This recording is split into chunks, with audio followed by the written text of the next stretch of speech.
नमस्कार साथियों, आप सभी का बहुत बहुत स्वागत है हमारे चैनल पर। आज हम फिर से आपके सामने हाजिर हैं अपने उत्तर प्रदेश जीके की सीरीज़ के लेक्चर नंबर 3 यानी क्लास 3 को लेकर। यहाँ पर हम चैप्टर 2 के पार्ट 2 के बारे में जानेंगे, जो कि एंशियंट हिस्ट्री ऑफ यूपी यानी कि उत्तर प्रदेश का प्राचीन इतिहास के बारे में थी। कल हमने लेक्चर 2 देखा था, जिसमें हमने चैप्टर 2 का पार्ट 1 डिस्कस किया था। आज हम लेक्चर 3 पर हैं। यहाँ पे हम चैप्टर 2 का पार्ट 2 डिस्कस करेंगे, ancient history of UP part 2। देर ना करते हुए हम शुरू करते हैं क्वेश्चन 1 के साथ। क्वेश्चन नंबर 1 आपके सामने है, विच site was discovered by Bharat सेवक समाज on the bank of river Hindon. Bharat सेवक समाज ने हिंडन नदी के तट पर किस स्थल की खोज की थी? ऑप्शन हैं आलमगीरपुर, बिलन वैली, बागरीखोर, मोरहना माउंटेन। इसका सही उत्तर होगा ऑप्शन ए, आलमगीरपुर। आइए देखते हैं इसके बारे में। आलमगीरपुर उत्तर प्रदेश के मेरठ जिले में सिंधु घाटी सभ्यता का स्थल है, जिसकी खोज भारत सेवक समाज ने हिंडन नदी के तट पर की थी। यही आपसे प्रश्न भी है, आपसे यही प्रश्न है कि इंडस वैली सिविलाइजेशन के विच site was discovered by Bharat सेवक समाज on the bank of river Hindon. Answer क्या है? आलमगीरपुर। और ये जो साइट है, इसकी खुदाई 1958 में की गई थी, और यह है इंडस वैली सिविलाइजेशन का ईस्टर्न मोस्ट साइट है, यानी कि यह सिंधु घाटी सभ्यता की सबसे पूर्वी स्थल है। ठीक है, अगला क्वेश्चन देखते हैं। Kaushal Ayodhya mentioned in lord Ram story was related to which of the following dynasties. भगवान राम की कहानी में वर्णित कौशल अयोध्या का संबंध निम्नलिखित में से किस राजवंश से था? ऑप्शंस थे विदेही, इक्ष्वाकु, चंडेल, कुरु। इसका जो सही उत्तर है वो है इक्ष्वाकु। सही उत्तर है इक्ष्वाकु। भारत के 2 प्रसिद्ध महाकाव्य हैं, जिसमें से एक रामायण है और दूसरा महाभारत है। दोनों को ही उत्तर प्रदेश में लिखा गया है, और ये दोनों ही आधुनिक इतिहास के लिए जानकारी के स्रोत के रूप में काम करते हैं। भगवान राम की कहानी इक्ष्वाकु वंश से जुड़ी है। अगला प्रश्न देखते हैं। Mahajanapada are content in which of the following Jain literature. Mahajanapada किस जैन साहित्य में सम्मिलित हैं? ऑप्शंस हैं अंगुत्र निकाय, महावस्तु, भगवती सूत्र, नन ऑफ द अबव। तो इसका सही उत्तर होगा option C, Bhagavati Sutra. The 16 Mahajanapada are content in Buddhist literature and Jain literature. कल डिस्कस किया था हम लोगों ने कि 16 महाजनपद बौद्ध साहित्य और जैन साहित्य में समाहित हैं। बौद्ध साहित्य के अंगुत्तर निकाय और महावस्तु का उल्लेख है, जबकि जैन साहित्य में भगवती सूत्र का उल्लेख है। तो इस प्रश्न का सही उत्तर है भगवती सूत्र। अगला question, which of the following Buddhist literature mentions the Mahajanapada. निम्नलिखित में से किस बौद्ध साहित्य में महाजनपदों का उल्लेख है? ऑप्शन है भगवती सूत्र, जटक, अंगुत्र निकाय, गर्भव क्रांति सूत्र।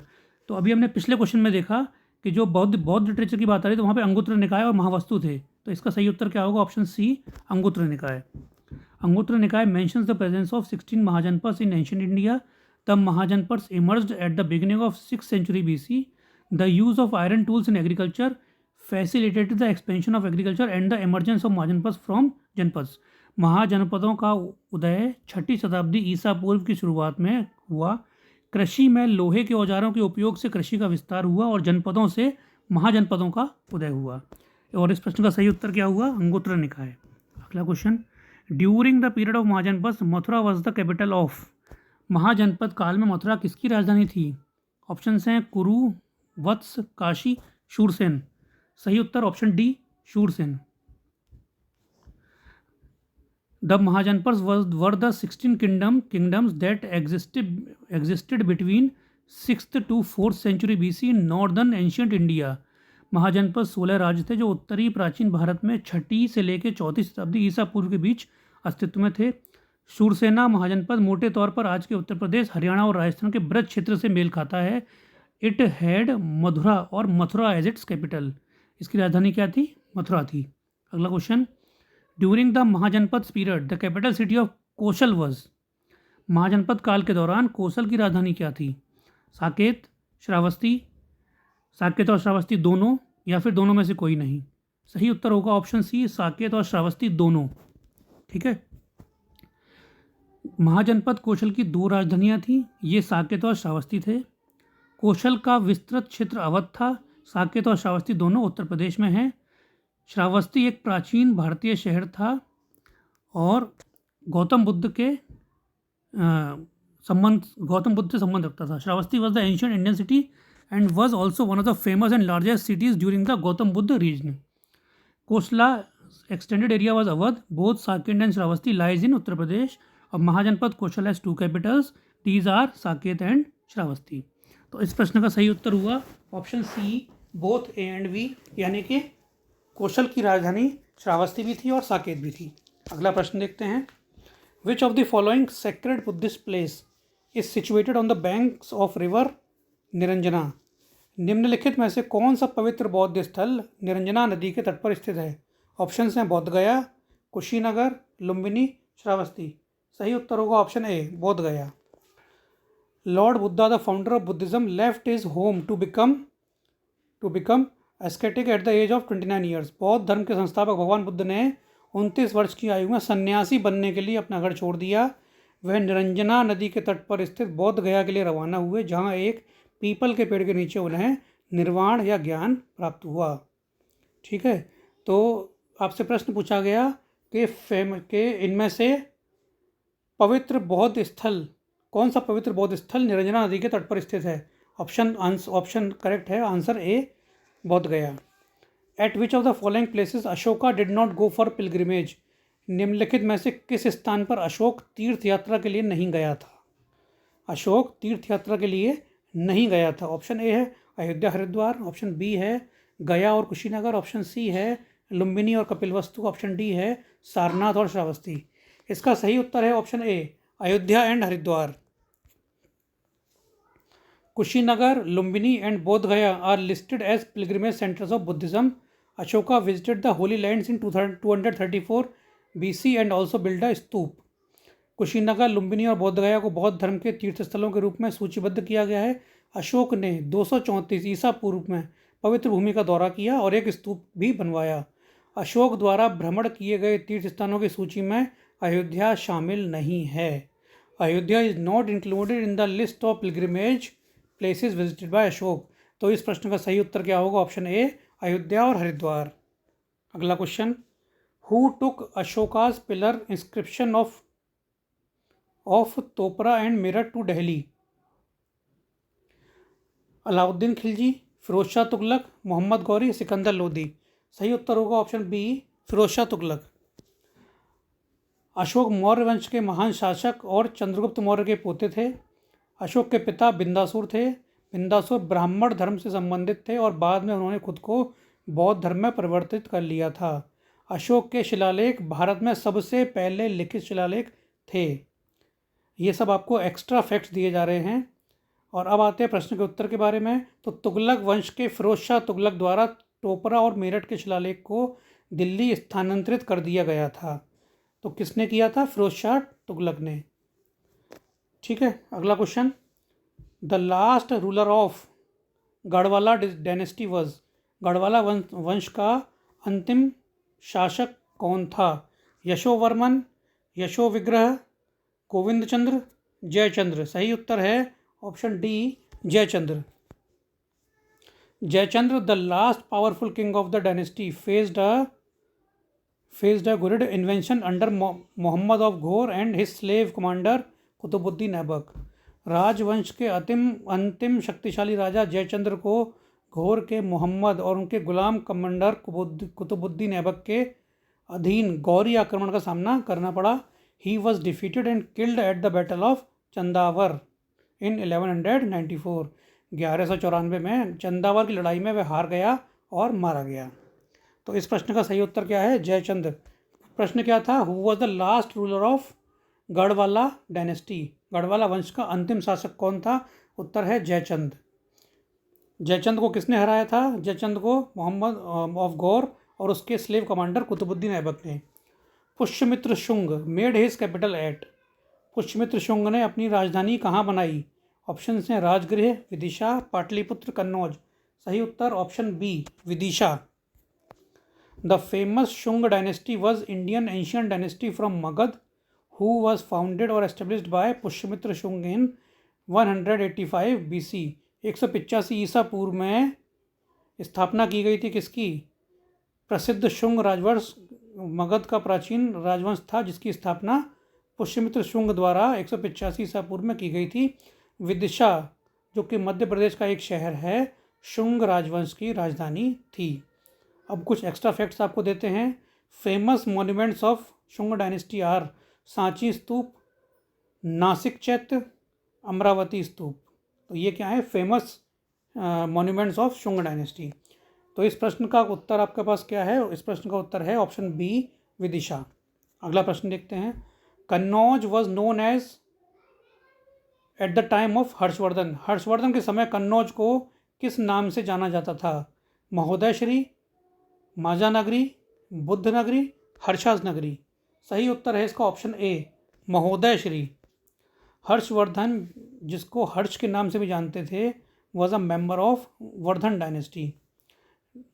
उनके शासनकाल में अच्छी गति से विकास होने के कारण कन्नौज को महोदय श्री के नाम से जाना जाता था।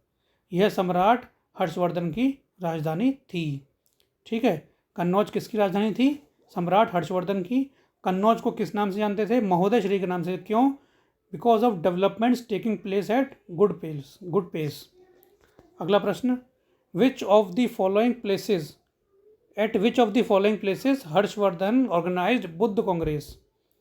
निम्नलिखित में से किस स्थान पर हर्षवर्धन ने बुद्ध कांग्रेस का आयोजन किया था? ऑप्शंस आपके सामने हैं, काशी, प्रयागराज, अयोध्या, सारनाथ। सही उत्तर होगा ऑप्शन बी, प्रयागराज।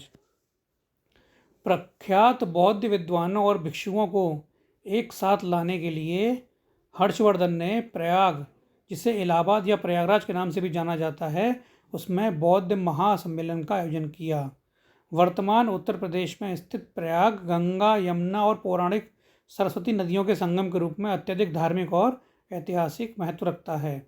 जो लोग उत्तर प्रदेश के हैं वो सभी जानते हैं कि अयोध्या में संगम नगरी बोलते हैं, अयोध्या उसको, इलाहाबाद को हम संगम नगरी बोलते हैं, क्योंकि वहाँ पर गंगा, यमुना और सरस्वती का पवित्र संगम है और कई लोग वहाँ पर स्नान के लिए जाते हैं। और यहाँ पर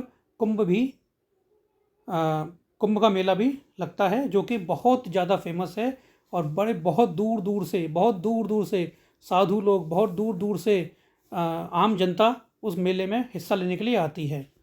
तो बेसिकली हम बात क्या कर रहे हैं? बेसिकली हम बात कर रहे हैं कि at which of the following places Harshvardhan organise Buddha congress. Harshvardhan ने किस स्थान पर बुद्ध कांग्रेस का आयोजन किया था? तो इसका सही उत्तर है ऑप्शन बी, प्रयागराज। अगला question, who was the first Gupta ruler to assume the title of Param Bhagavat. परम भागवत की उपाधि धारण करने वाला पहला गुप्त शासक कौन था? चंद्रगुप्त वन, चंद्रगुप्त टू, समुद्रगुप्त और रामगुप्त। सही उत्तर इसका होगा option B, Chandragupta second. The Param Bhagavat title was given to Chandragupta second, he was also known as Vikramaditya. Param Bhagavat उपाधि चंद्रगुप्त द्वितीय को दी गई थी, उन्हें विक्रमादित्य के नाम से भी जाना जाता था। चंद्रगुप्त के शासनकाल के दौरान गुप्त साम्राज्य अपने चरम पर पहुंच गया था और चीन तीर्थयात्री फायान ने उसके शासनकाल के दौरान भारत का दौरा किया था। ठीक है, तो किसे परम भागवत का टाइटल दिया गया है? चंद्रगुप्त द्वितीय को। अगला प्रश्न देखते हैं, मैच द फॉलोइंग। काफ़ी अच्छा क्वेश्चन है, एग्ज़ाम में पूछा जाएगा। यहाँ से आपको देखिए, कुल मिला के मैच द फॉलोइंग है तो 4 आपको चीज़ें दी गई हैं, Indus valley civilisation, letter Vedic society, ऋग्वैदिक society, medieval period, और उसको मैच करना है पेस्टोरल, लैंडलॉर्डिज्म, एग्रेरियन, अर्बन। एक एक करके सबका मतलब देखते हैं, उसके बाद मैचिंग करेंगे। देखिए, पेस्टोरल का मतलब होता है देहाती, लैंडलॉर्डिज्म मतलब जमींदारी, एग्रेरियन यानी कि खेती बाड़ी, और अर्बन यानी कि शहरी। तो अब आपके पास लेफ्ट में है इंडस वैली, लेटर वैदिक, ऋग्वैदिक, मेडिवल पीरियड। चलिए इंडस वैली को मैच करते हैं पहले। तो आप सब जानते होंगे कि इंडस वैली सिविलाइजेशन एक अर्बन सिविलाइजेशन थी, यानी कि 1 को हम 4 से मैच करेंगे। तो 1 को 4 से मैच करने वाले जो आपको ऑप्शंस दिए हैं वो ऑप्शन ए है और ऑप्शन डी है। तो ऑप्शन बी और सी को तो ऐसे ही कैंसिल कर दिया हमने, ऑप्शन बी और सी वो तो ऐसे ही कैंसिल हो जाएंगे, क्योंकि इंडस वैली का मैच किससे होगा? अर्बन से। इंडस वैली है नंबर 1 पे, अर्बन है नंबर 4 पे, तो 1 का आंसर 4 आना चाहिए। 1 का आंसर 4 या तो ऑप्शन ए में है या ऑप्शन डी में है। आगे बात करते हैं सेकंड, लेटर वैदिक सोसाइटी। तो लेटर वैदिक सोसाइटी ये क्या थी? ये एग्रेरियन सोसाइटी थी, यानी कि खेती बाड़ी किसानी पर डिपेंडेंट थी। तो सेकंड जो लेटर वैदिक सोसाइटी उसका लिंक किसने होना चाहिए, उसका लिंक होना चाहिए थर्ड से। तो ऐसा कौन सा ऑप्शन है ए और डी में से जहाँ पर लेटर वैदिक सोसाइटी को अग्रेरियन से लिंक किया गया है, वो है ऑप्शन नंबर डी। ठीक है, वो है ऑप्शन नंबर डी। तो इसके बाद ऋग्वैदिक सोसाइटी, तो ऋग्वैदिक सोसाइटी थी जहाँ पर पेस्टोरल वाली मतलब देहाती लोग रहते थे, और मेडिवल पीरियड लैंडलॉर्डिज्म से लिंक होगा। तो इस प्रश्न का सही उत्तर हो जाएगा ऑप्शन नंबर डी, यानी कि फर्स्ट का फोर्थ, सेकंड का थर्ड, थर्ड का वन और फोर्थ का टू। सही उत्तर होगा आंसर डी, फर्स्ट का फोर्थ, सेकंड का थर्ड, थर्ड का फर्स्ट, फोर्थ का सेकंड। करेक्ट मैच नीचे पर इस प्रकार दिया गया है। इंडस वैली सिविलाइजेशन अर्बन थी, लेटर वैदिक सोसाइटी एग्रेरियन थी, Rigvedic society pastoral, medieval period landlordism. तो इस प्रश्न के साथ ही हमारा आज का सेशन यहाँ पे समाप्त हो रहा है। बहुत ही चुनिंदा, बहुत ही सेलेक्टेड, बहुत ही मोस्ट इम्पॉर्टेंट 15 क्वेश्चंस की मदद से हमने एंशियंट हिस्ट्री ऑफ यूपी के द्वितीय पार्ट को, द्वितीय भाग को पूरा किया है। यहाँ पर हमारा चैप्टर 2 भी फिनिश हो जाएगा। कल हम शुरू करेंगे चैप्टर नंबर 3। अभी हमने बात की उत्तर प्रदेश के प्राचीन इतिहास की, यानी कि एंशियंट हिस्ट्री ऑफ यूपी की, एंशियंट हिस्ट्री ऑफ यूपी की। कल से हम बात करेंगे medieval history of UP. Ancient के बाद क्या आएगा, मेडिवल, तो मेडिवल हिस्ट्री ऑफ यूपी की हम बात करेंगे। ठीक है, उम्मीद करते हैं आपको लेक्चर पसंद आया है। अगर आपको ये हमारा प्रयास पसंद आया है तो आप हमारे जो वीडियो है, जो हमारी क्लास है आज की, इसको लाइक करें, शेयर करें, लोगों तक पहुंचाएं, उनको भी ज्ञान की प्राप्ति हो। और जो लोग सब्सक्राइब नहीं किए हुए हैं वो नीचे सब्सक्रिप्शन का बटन दबा के चैनल को सब्सक्राइब कर लें और बेल आइकन दबा दें, जिससे कि आपको नोटिफिकेशन वीडियो का तुरंत मिल जाए। कल हम फिर से आएंगे आपके सामने लेक्चर नंबर 4 लेकर। Till then keep studying, remain healthy. Thank you.